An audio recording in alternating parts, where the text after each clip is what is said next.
Today we're doing a deep dive, a full-on analysis of one of the most powerful and, well, invisible systems of control that runs our daily lives. We're going to dissect the anatomy of the fear of being judged. Just let that sink in for a second. This isn't about physical chains, right? It's about a psychological one, a silent leash that's so subtle, most of us just think it's us being polite or professional. But what if it's something else? What if it's actually a system of biological management? Okay, let's unpack this. So here's the game plan. We'll start by defining this invisible system, then we'll diagnose the symptoms in our own lives. After that, we're going to deconstruct the mechanics of how this fear response actually works, understand its biological roots, and finally, equip ourselves with a real counteroffensive to take back our mental sovereignty. All right, first up, let's define this thing. What is this silent leash that's guiding so much of what we do, often without us even having a clue? And right here, this is the key. The mental leash isn't something someone else puts on you, it's already inside you.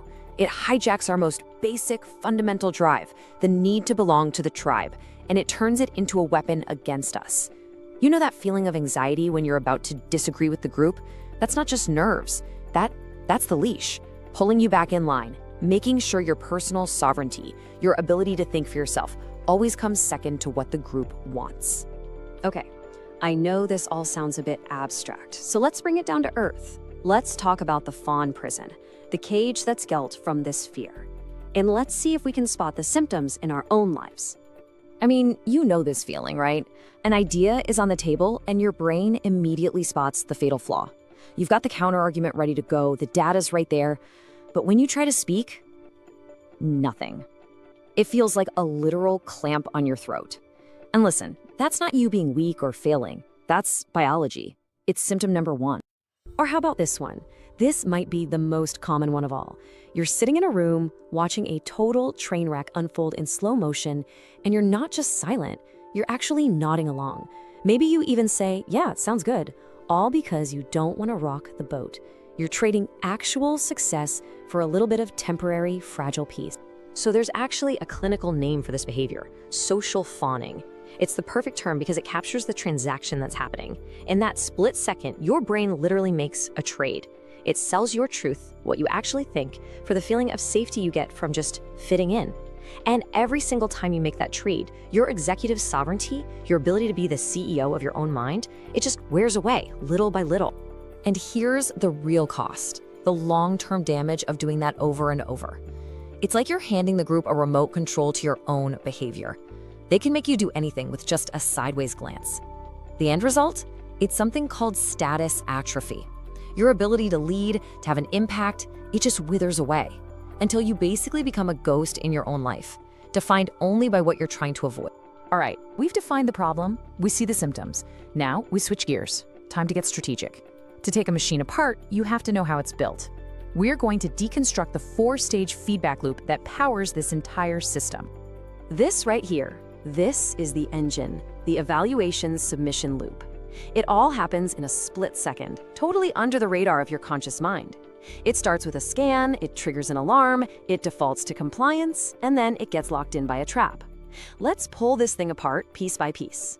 So it all starts here. Think of it like a 24/7 surveillance system running in the background of your mind.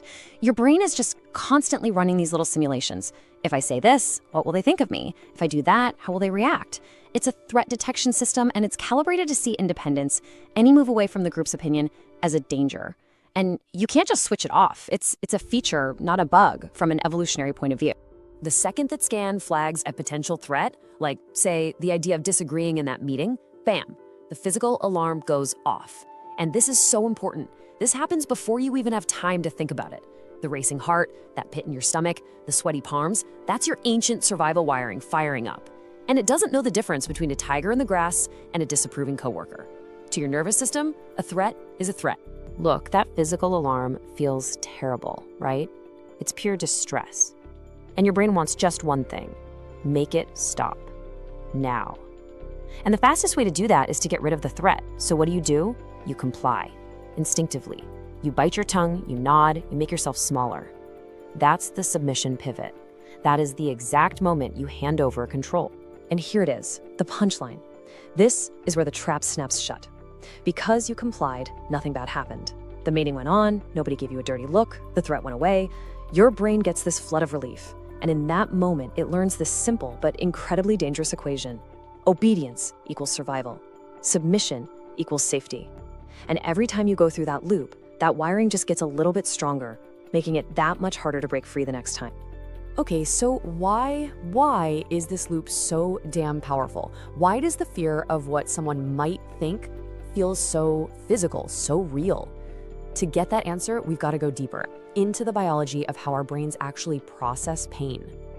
Well, this slide gets right to the heart of it. It's a concept called pain overlap. Brain scans show that when you experience social rejection, it lights up the exact same parts of your brain as physical pain does. Here's the mind-blowing part.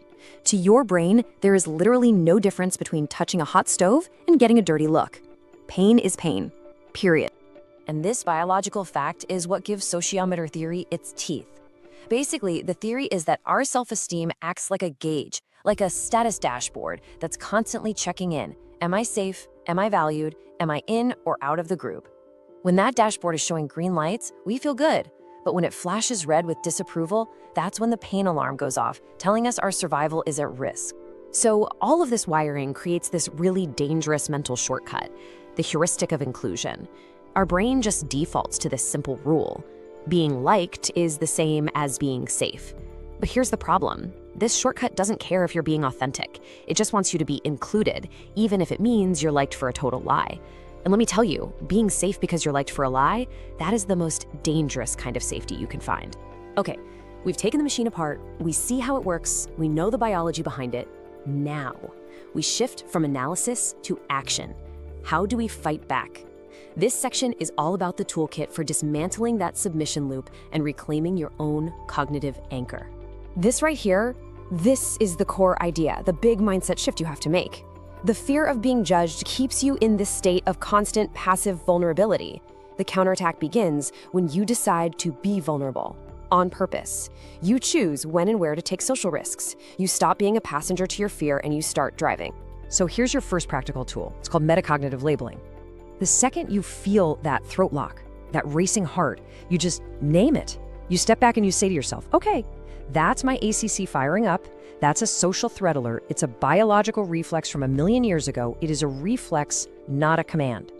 Just doing that creates this tiny critical space between the feeling and your reaction. And in that space, that's where your freedom is. All right, tool number 2, the 10% risk rule.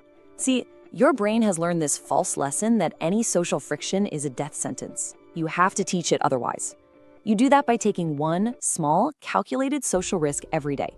Something that has maybe a 10% chance of getting a little bit of judgment. Disagree with someone on something trivial. Ask a question you think might sound dumb. Every time you do that and the world doesn't end, you're feeding your brain new data. You're literally building up a callus against social friction, one tiny risk at a time. So let's put it all together. This is your toolkit. First, metacognitive labeling to create that space between stimulus and response. Second, the 10% risk rule to retrain your brain's threat detector. Third, decentering the audience. You have to realize, spoiler alert, people are not thinking about you nearly as much as you think they are. They're the stars of their own movie. And finally, internal value anchoring. This just means you decide what success looks like based on your own principles, not on what gets applause. When you're the one who decides your worth, what other people think, it just loses its power. Its biological leverage over you is gone. So we've walked through the whole thing, the problem, the machine, the biology, and the counterattack. And that brings us to the final piece. This isn't just a handful of tricks. It's a whole new doctrine for how to operate in the world. At the end of the day, it all boils down to this. A life lived trying to avoid judgment is a life spent in a prison somebody else designed for you. Real power, real freedom, is being able to stand in that social friction and not get burned.